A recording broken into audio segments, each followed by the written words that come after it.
That is a genius automation idea. Let's go set that up right now. If you don't already know, that guy's name is Smart Home Solver. He's like one of the OG smart home creators. If you like my page, you'll like his, go follow him. So we got the Apple TV. Let's set up this automation in HomeKit. We're just gonna go to add automation. When a sensor detects something, we're gonna use the now playing sensor on my Apple TV. We'll talk about how I got that there in a second. When it detects motion, which means when the TV starts playing something. I'm gonna select the lights we wanna control. I'm gonna turn off all my living room lights as well as my dining room light here. I'm gonna add a little bit of extra functionality and also close the blinds here so it's totally blackout. Let's test it out.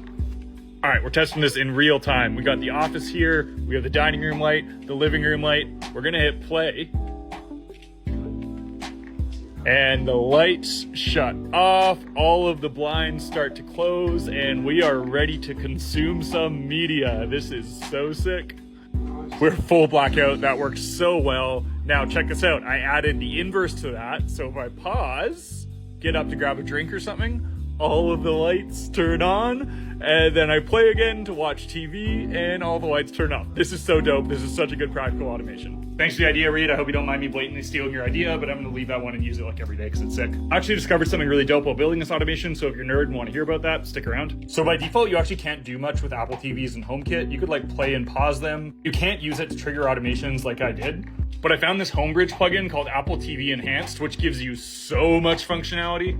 Once you set it up, you're able to expose a bunch of different sensors in your smart home to trigger automations. So you could have like a sensor for when it starts playing music, a sensor when it starts playing TV, a sensor when it starts playing videos, and then you can even break that down to whether it's playing, whether it's paused, whether it's loading, whether it's totally stopped, and you could trigger specific automations off all of this stuff happening on your Apple TV.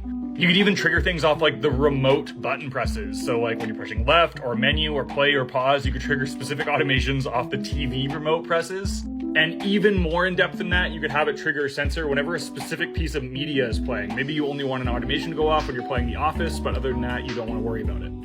This plugin is so cool. It's called Apple TV Enhanced. It's actually a very new plugin, and I'm really glad I discovered it here. If you guys have any automation ideas that I could use using this Apple TV plugin, let me know.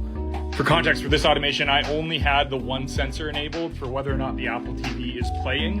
And you can see here in my HomeKit, I have the Apple TV, and then I have a separate sensor that I can query in a smart home automation whether or not the TV is playing. The other really, really cool thing that it lets you do is instead of just letting you turn the TV on and off and playing and pausing it, it gives you access to all of the apps you have on your TV. So again, you could launch these with an automation. So if I scroll down to Apple TV here, yeah, see, it opens up the Apple TV app saying like, I don't know, if I want to go to Disney, I can scroll down to Disney and it'll open up the Disney app. Again, so many automation potentials here.